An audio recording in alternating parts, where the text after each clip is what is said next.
여러분 다 함께 오른쪽 왼쪽 인사드리겠습니다. 주님의 이름으로 사랑하고 주님의 이름으로 축복합니다. 오늘도 예배드리며 함께 은혜와 축복 가운데 예배드리시기를 바랍니다. 각 직업별로 싫어하는 사람들이 있다고 합니다. 이런 유머 이야기가 있는데, 의사들이 제일 싫어하는 사람이 누구일까요? 앓느니 죽겠다 하는 사람. 산부인과 의사들이 싫어하는 사람이 누구일까요? 무자식이 상팔자다. 성형외과 의사들이 싫어하는 사람은 누구일까요? 생긴 대로 살겠다 하는 사람을 싫어한다고 합니다. 치과 의사 선생님이 싫어하는 사람은 누구일까요? 이가 없으면 잇몸으로 살겠다 이런 사람들. 그러면 한의사 선생님이 싫어하는 사람은 누구일까요? 밥이 보약이다 이렇게 말하는 사람들을 싫어한다고 합니다. 법조인들이 싫어하는 사람, 법 없이도 사는 사람. 그러면 선생님이 싫어하는 사람은 누구일까요? 하나를 가르쳐주면 10가지를 깨닫는 그런 학생들. 그러면 하나님께서 싫어하는 사람은 누구일까요? 예배를 바로 드리지 않는 사람, 하나님께서 제일 싫어하지 않을까 합니다. 왜냐하면 하나님을 만나는 시간이기 때문입니다. 반면에 하나님이 제일 좋아하는 사람은 누구일까요? 예배를 바로 드린 사람, 예배 드림에 있어서 이 예배에 참된 가치를 아는 사람, 그 사람을 하나님께서 기뻐 받으실 줄로 믿습니다. 우리 인생의 가장 중요한 순간, 그것은 하나님과의 만남입니다. 예배의 시간, 그래서 중요합니다. 예배의 시간을 중심으로 다른 모든 시간들을 하나하나 채워나가는 믿음의 성도들 되시기를 바랍니다. 예배는 그 단어를 worship이라는 단어로 사용하고 있습니다. worship은 단어를 분해해보면 words, 가치와 ship, 이러이러한 것. 그러니까 가장 가치 있는 것이 예배이다라는 그런 의미를 가지고 있습니다. 나와 하나님과의 만남, 가장 고귀하고 가치 있는 시간입니다. 한 주간을 시작하면서 우리는 예배하면서 거룩한 주의를 지키면서 한 주간을 채워나갈 때 하나님께서 우리 인생에 참된 기쁨과 은혜와 복을 허락하실 줄로 믿습니다. 구약 성경에 보면은 창세기 4장에 최초의 제사가 기록되어 있습니다. 그것은 가인과 아벨의 제사입니다. 가인은 하나님이 원하지 않는 방식으로 믿음이 없이 예배를 드렸습니다. 아벨은 믿음으로 하나님이 원하는 예배를 드렸습니다. 하나님께서 가인의 제사는 거절하시고 아벨의 제사는 받으셨습니다. 여기서 할 수 있는 것은 예배라고 다 같은 예배가 아니라 하나님께서 받으시는 예배가 있고 하나님께서 거절하시는 예배가 있다는 것입니다. 오직 믿음으로 예배드려야 하나님께서 온전히 받는 예배가 될 줄로 믿습니다. 그렇지 않으면 하나님께서도 그 예배를 거절하신다는 것입니다. 예배의 중심은 하나님입니다. 우리 인간을 위한 것이 아닙니다. 예배가 다 같은 예배가 아닙니다. 그래서 우리는 믿음을 가지고 하나님이 원하는 예배를 드려야 될 줄을 믿습니다. 예배에 대해서 가끔 잘못된 용어를 사용할 수가 있어요. 어떤 분은 예배를 본다라고 하는 분이 계신데, 예배는 보는 것이 아닙니다. 예배는 드리는 것입니다. 내가 산제물이 되어서 예배를 드리는 것입니다. 근데 예배를 본다라는 단어를 사용하게 되면 마치 TV를 보듯이, 운동 경기를 보듯이 방관자가 되어서 예배를 보는 것입니다. 하나님께 온전하게 예배를 드리지 않을 때 그 예배는 그냥 보는 예배가 되는 것입니다. 예배당에 와서 교회에 오긴 왔지만 바로 드리지 않는 예배는 그냥 보는 예배가 되는 것입니다. 그래서 교회의 온전함을 회복하기 위해서는 무엇보다도 예배의 온전함이 회복돼야 됩니다. 오늘 말씀은 모세를 통해서 하나님께서 우리가 어떻게 예배 드려야 되는지 그 자세를 말씀해 주고 있습니다. 먼저 하나님께서는 모세에게 신을 벗으라라고 명령합니다. 여러분, 신발은 어떤 의미를 가지고 있습니까? 미국의 초창기에 오신 분들 이렇게 보면은 신발 사면은 buy one get one free, 여러분 이런 거 자주 보셨죠? buy one get one free. 보면은 신발이 이렇게 싸면서도 좋아 보여요. 이거 하나 사면 하나 더 공짜로 주니까 이런 신발을 사면은 항상 이렇게 뭐가 문제가 생기더라고요. 신발 축이 닳아지기도 하고 삐뚤어지기도 하고. 그래서 참 이제 그런 거는 안 사려고 하는데, 미국에 보면은 싸고 좋은 것 찾기가 정말 힘듭니다. 비싸야지 좋은 게 있고 또 비싼데도 안 좋은 게 있을 뿐입니다. 그래서 좋은 신발을 찾기가 참 힘든 것 같습니다. 오늘 말씀에서도 신발 이야기로 시작하는데 모세는 물에서 건짐받았다라는 그런 의미를 가지고 있습니다. 그 이름이 그런 뜻인데 그는 애굽의 궁정에서 자라게 됩니다. 그렇지만 자기가 동족 이스라엘이라는 것을 항상 잊지는 않았습니다. 어느 날 그가 다 자라게 되어서 동족 이스라엘 사람을 돌보기 위해 갔다가 그만 애굽 사람을 때려서 죽이게 됩니다. 그리고 살인죄로 갇혀 들어가기가 싫으니까 저 멀리 지금의 사우디아라비아 지역까지 미디안 광야로 멀리 도망치게 됩니다. 거기서 만나게 된 이드로의 딸들을 도와주게 되고 이드로의 사위가 되어서 그의 양을 치는 목동이 되게 됩니다. 40년이라는 세월이 흐르게 되었습니다. 어느 날 양을 돌보기 위해서 서쪽으로 가다가 호렙산에 이르게 되었습니다. 거기서 가시떨기 나무를 보게 됩니다. 가시떨기 나무는 광야에서 간혹 보이는 그런 아주 보잘것없는 아주 말라 비틀어진 것 같은 그런 나무입니다. 근데 그 나무에 불이 붙었는데 나무가 타지를 않습니다. 이상하다 여겨서 그 가까이 가게 되었을 때 하나님의 임재를 알게 되고 하나님의 음성을 듣게 됩니다. 모세야, 내가 선 곳은 거룩한 곳이니 내 발의 신을 벗어라. 그 거룩한 하나님의 임재 앞에서 그는 신발을 벗게 됩니다. 여기서 우리는 질문을 갖게 됩니다. 왜 하나님께서 모세에게 신발을 벗으라고 했을까요? 신발을 벗는 것이 어떤 의미가 있을까요? 일반적으로 서양 사람들은 집에 들어올 때 신발을 신고 들어옵니다. 근데 동양 사람, 한국 사람들은 집에 들어오게 될 때 신발을 벗고 들어옵니다. 왜 그렇죠? 집안은 깨끗한 곳, 보호돼야 될 곳, 그리고 바깥은 더러운 곳이기 때문입니다. 신발을 신고 다니다 보면 흙이 묻고 알게 모르게 병균이 묻게 됩니다. 그 오염된 신발을 신고 집 안에 들어오게 되면은 집에 지저분해지고 또 병에 감염될 수 있기 때문입니다. 우리가 교회에 들어오는 것도 그렇습니다. 우리는 이 성전 안에 들어올 때 세상의 생각과는 다른 그런 구별된 공간으로 들어오게 됩니다. 성전 안에 들어오게 될 때 우리는 주님의 품 안에 거하게 되는 것입니다. 그래서 세상의 신발을 다 벗고 성전 안에 들어와야 됩니다. 신을 벗는 것은 바깥에서 가지고 있던 세속적인 모든 것들 다 내려놓고 하나님의 전 안으로 거룩한 마음으로 들어오는 것입니다. 신을 벗고 들어오는 것은 그 안으로 구별된 장소에 들어간다는 것을 의미합니다. 하나님과의 나와의 관계, 순전하고 깨끗하고 온전한 마음으로 성전에 들어오라라는 그런 의미가 있습니다. 이 신발을 벗으라는 것을 오늘날에 적용한다면 어떤 의미가 있을까요? 문자 그대로 우리가 성전에 들어올 때 다 신발을 벗게 되면 나중에 예배 끝나고 나갈 때 어떻게 될까요? 서로 막 신발 찾느라고 아우성이 일어날 것입니다. 만약 하나님께서 오늘 이 시대에 왔다면 우리에게 어떤 말씀을 하실까요? 얘들아, 여러분 핸드폰에 있는 모든 핸드폰 다 끄고 오너라. 셧다운하고 오너라. 그리고 온전히 나만 생각하거라. 잡다한 생각을 가지고 있지, 집에 나오면서 부부랑 싸웠던 것, 또 아이들과 다투었던 것 다 내려놓고 온전한 마음으로 이 전에 들어오거라.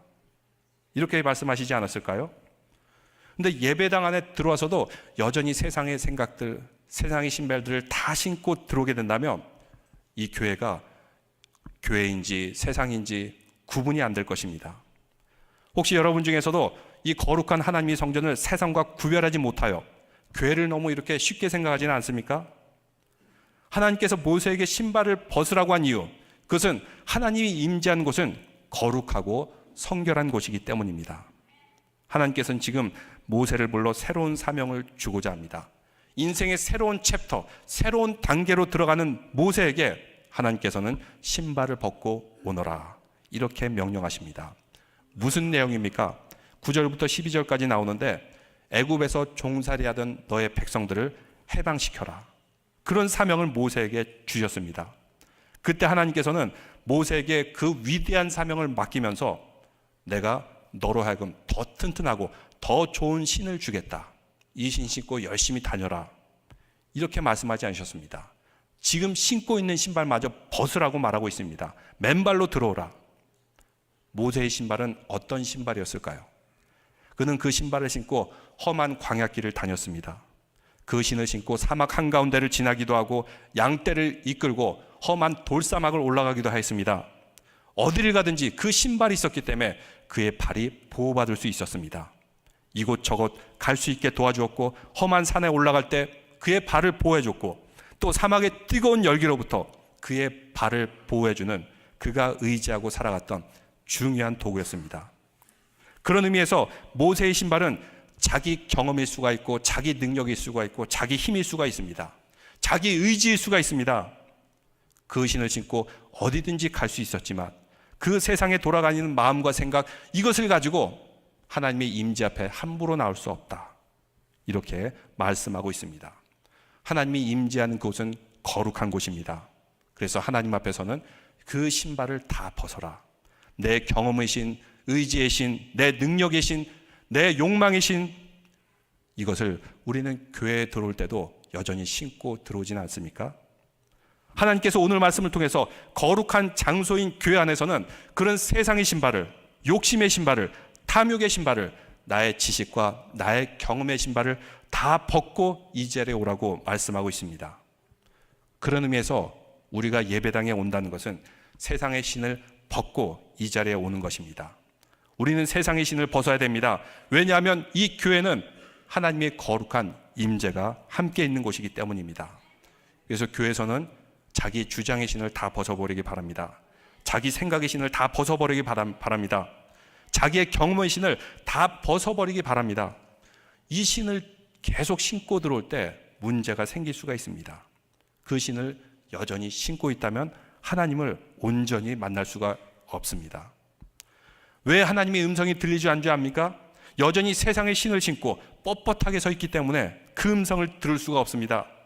하나님께서는 계속해서 우리에게 말씀해 주시고 우리에게 그 음성을 들려주신데도 세상의 신발을 그대로 신고 있으면은 우리는 하나님 그 임재 앞에서 그 음성을 들을 수가 없는 것입니다. 교회에서도 우리가 세상의 신을 여전히 신고 있다면 어떻게 우리가 하나님의 거룩한 임재 앞에 나올 수 있겠습니까?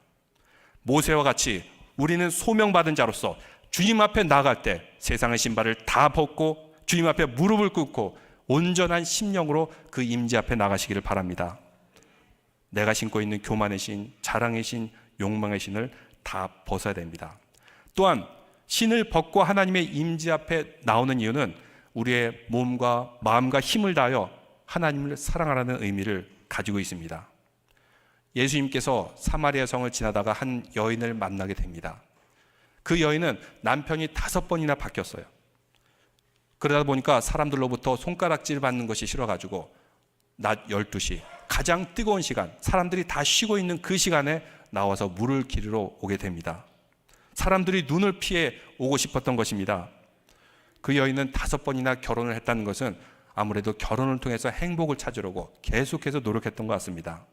아마 매력적이었던 여인인 것 같습니다. 그러니까 엘리자베스 테일러 같이 여러 차례 결혼도 할 수 있었던 것 같습니다. 그런데 그 결혼을 통해서는 전혀 만족을 찾고 있지 못하였습니다. 사랑에 대한 목마름이 있었던 것 같습니다. 사랑을 찾아서 이 남자 저 남자 찾아다녔지만 다 실패하고 말았습니다. 지금 함께 사는 남자도 있는데 그 남자와의 삶에도 확신을 가지고 있지 못하였던 여성이었습니다. 그래서 사람들의 비난이 두려웠습니다. 공동체로부터 떠나 있던 그런 여인이었습니다. 그런데 그 여인과 예수님께서 대화하시면서 예배의 자리로 초청해 주는 예수님의 말씀을 들을 수가 있습니다. 하나님은 진심으로 예배하는 자를 찾는다. 어떤 사람이 예배의 자리에 나올 수 있습니까? 삶에 지치고 목마름이 있는 사람, 열심히 나름대로 행복을 찾고 복을 찾아서 세상을 여기저기 떠돌고 있지만 뜻대로 되지 않아서 고통스러워하는 그런 상한 심령, 그 삶의 무게로 인해서 신음하는 사람, 하나님께서는 바로 그 갈급한 심령의 사람들을 받아주십니다. 우리의 삶 속에도 이런 억눌림이 있습니까? 힘든 상처가 있습니까? 너무나 아파서 차마 꺼내지 못하는 그런 아픔이 있습니까?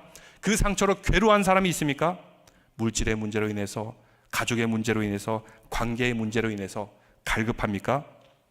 하나님은 이런 사람을 찾고 있다고 말씀하고 있습니다. 그래서 예배의 자리는 우리의 치유가 있고 회복이 있고 기쁨이 회복되는 장소가 될 줄을 믿습니다. 예배를 통해서 우리는 창조하신 하나님에 의해서 치유함을 받게 됩니다. 예수님께서는 이런 고통받는 사람, 아픔 있는 사람을 예배로 초청하시면서 이렇게 말씀하고 있습니다. 요한복음 4장 24절인데 같이 한번 읽어보겠습니다. 요한복음 4장 24절입니다. 하나님은 영이시니 예배하는 자가 영과 진리로 예배할지니라. 어떻게 예배해요? 영과 진리로. 예전에는 신령과 진리라고 했지만 새로 번역된 성경에서는 영과 진리로 예배드리라. 우리 인간은 육신만 있는 존재가 아닙니다. 우리에게는 스피릿, 영혼이 있습니다. 예배를 드리는 이 순간은 내 육신을 편하게 하는 것이 아닙니다. 내 육신의 만족을 채우는 것이 아닙니다. 내 감정을 기쁘게 하는 것이 아닙니다. 때로는 이것이 육신적으로 힘들 수가 있어요. 지금도 이렇게 좋은 것을 참느라고 막 이렇게 노력하는 그런 분도 보이시고 육신이 힘든 그런 시간이기도 합니다. 내 생각과 마음을 기쁘게 하는 시간이 아닙니다. 그래서 설교를 들을 때도 똑바로 예배 드려라, 휴대폰 꺼라, 그리고 하나님 앞에 너는 죄인이다, 회개하라, 이런 말씀을 들을 때 때로는 귀에 거슬리기도 합니다. 때로는 삶의 아픈 모습을 찌르기도 합니다. 그러나 여러분 잘 묵상해 보시기 바랍니다. 마음에 찔림이 있고 마음에 괴로움이 있을지라도 예배드리는 심령은 그 깊은 곳에서 만족과 기쁨을 누릴 줄로 믿습니다.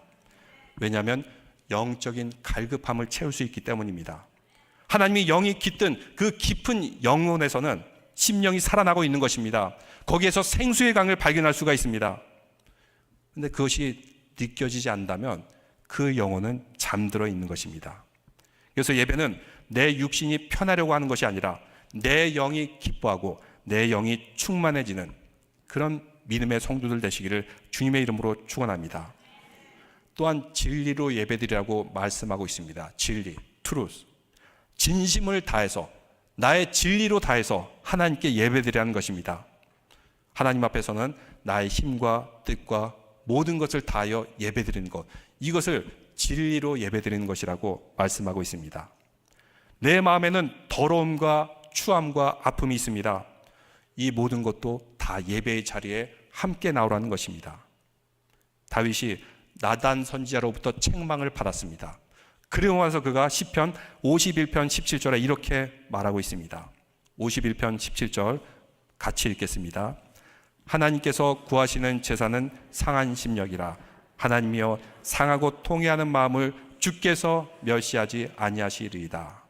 하나님은 상하고 통회하는 마음으로 온 제사를 멸시치 아니하신다. 기쁘게 받아주신다. 이렇게 말씀하고 있습니다. 이렇게 상하고 통회하고 고백하는 마음으로, 참회하는 마음으로 예배를 드리시기를 주님의 이름으로 축원합니다. 사람들은 속일 수 있습니다. 그러나 예배 시간에 하나님은 속일 수가 없습니다. 아나니와 삽비라가 죽을 수밖에 없던 이유, 그들은 사람은 속일 수 있었지만 하나님을 속이지 못했기 때문에 죽은 것입니다. 진리로 드리는 예배, 이것은 사람은 속일 수 있어도 하나님을 속일 수는 없습니다. 우리의 모든 것들 진심을 다하여 고백하는 예배의 자리가 되시기를 바랍니다. 진리로 마음을 여는 예배, 그리고 내 마음을 진리로 다 쏟아넣는 그런 예배, 하나님께서는 그런 예배를 받으신다고 말씀하고 있습니다. 바로 그것이 온전한 예배를 회복하는 믿음의 성도들 될 줄로 믿습니다. 그 마음이 없다면 드리는 예배가 아닙니다. 그냥 보는 예배입니다. 신령과 진정의 예배자가 되기를 주님의 이름으로 권면합니다. 여러분 일찍 일어나서 이렇게 단장을 하고 예배 드리는데 여기서 예배를 드리지 않고 보기만 하고 간다면 이거 얼마나 시간 낭비입니까? 그래서 우리는 영과 진리로 예배를 드려야 됩니다. 그래야 할 때 하나님의 은혜가 임하고 하나님의 축복이 임하게 됩니다.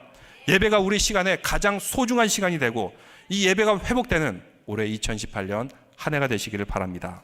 주님의 임재와 은혜를 경험함으로 무궁한 하나님의 은혜, 하나님이 내려오시는 그 복을 경험하는 성도들 되시기를 바랍니다. 마지막으로 신발을 벗으라는 의미는 그 신발에 묻은 세상의 흙 다 털어버리고 주님 앞에 나오라는 것입니다. 모세의 40년간 미디안 광야의 시절, 그 시간은 절망의 시간이었습니다. 좌절의 시간이었습니다. 매우 고독한 고독의 시간이었습니다. 그러면서 그는 그 다니는 신발 가운데 많은 흙을 묻히고 다녔을 것입니다. 자기 비하의 흙, 자기 고난의 흙, 그리고 절망의 흙. 그런데 하나님 앞에 나올 때는 이 모든 것들을 다 털어내버리고 그 임재 앞에 나오라는 것입니다. 오늘 이 시간 예배 자리에 나올 때 여전히 세상에 흙을 묻혀가지고 나오지는 않습니까? 우리는 그 흙을 다 털어내버려야 됩니다. 우리의 신, 그 흙을 다 털어내버릴 때 하나님께서는 우리를 다시 한번 진실한 예배자로 부르실 줄로 믿습니다. 이것이 바로 모세로 하여금 신을 벗으라는 이유입니다. 이렇게 신발을 벗어서 주님의 전에 나왔을 때 하나님께서는 이렇게 말씀하십니다. 3장 11절 말씀 다 읽겠습니다. 모세가 이렇게 말하고 있습니다. 3장 11절입니다. 모세가 하나님께 아뢰되 내가 누구에게 바로에게 가며 이스라엘 자손을 애굽에서 인도하려 내리까? 내가 누구에게? 이 말은 자신이 누구인지 아는 사람이 할 수 있는 고백입니다. 사람은 자기가 누군지를 모를 때 내가 누군데 감히 이렇게 착각을 할 수가 있어요. 아무 생각 없이 말을 합니다. 그런데 자기가 진짜 누구인지 알게 되면 하나님 앞에서 하나님, 저는 아무것도 아닙니다. 약합니다. 이렇게 고백할 줄 믿습니다. 모세는 40년 전 자신이 힘 있는 자인 줄 알았습니다. 젊은 시절에 자신의 힘으로 이스라엘 백성들을 구원할 줄로 생각했어요. 그래서 사도행전 7장 25절 스데반의 설교에 의하면 모세는 그의 형제들이 자기 손을 통하여 구원해 주시리라 이렇게 생각했다고 합니다. 자기의 힘, 능력으로 이스라엘 백성들을 구원할 줄 알았습니다. 그런데 착각이었습니다.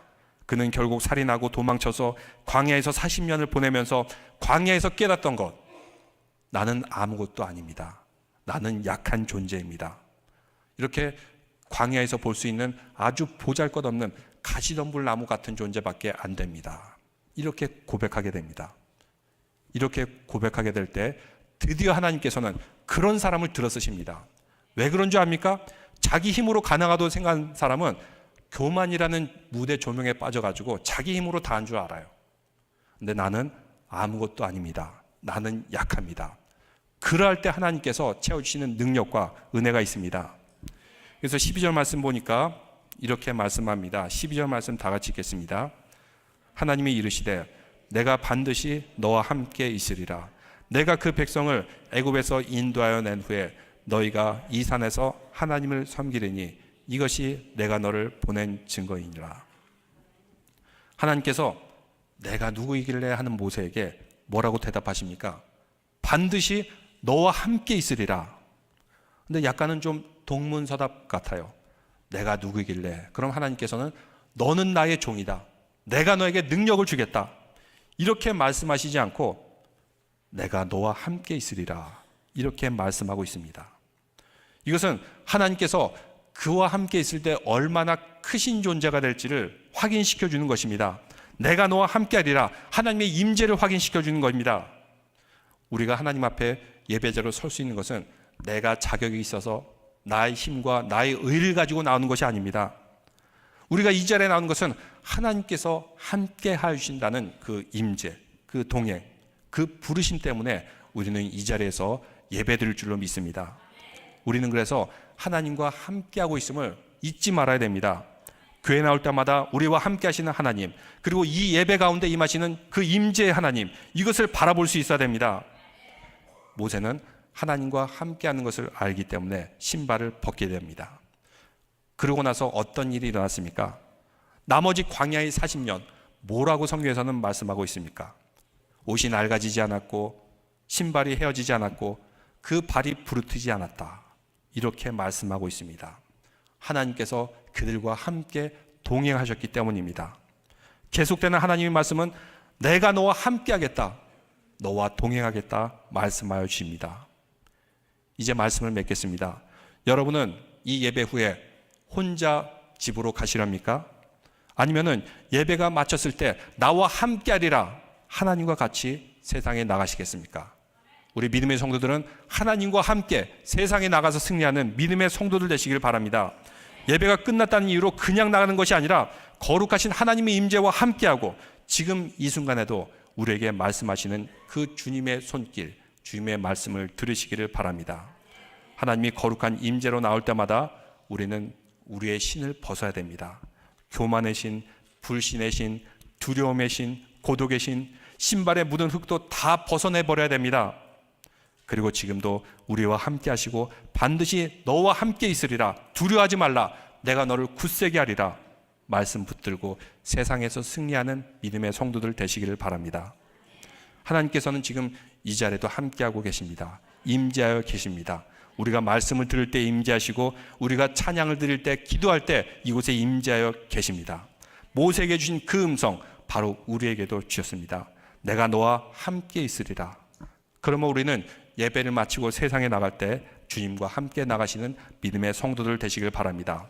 그래야 저 광야 같은 세상에서 영원히 헤어지지 않는 그 신발을 신고 평안의 복음의 신을 신고 이 세상을 향해 나가는 축복된 발걸음 되시기를 주님의 이름으로 축원합니다. 다 함께 자리에서 일어나신 후에 하나님의 임재 찬양 드리겠습니다.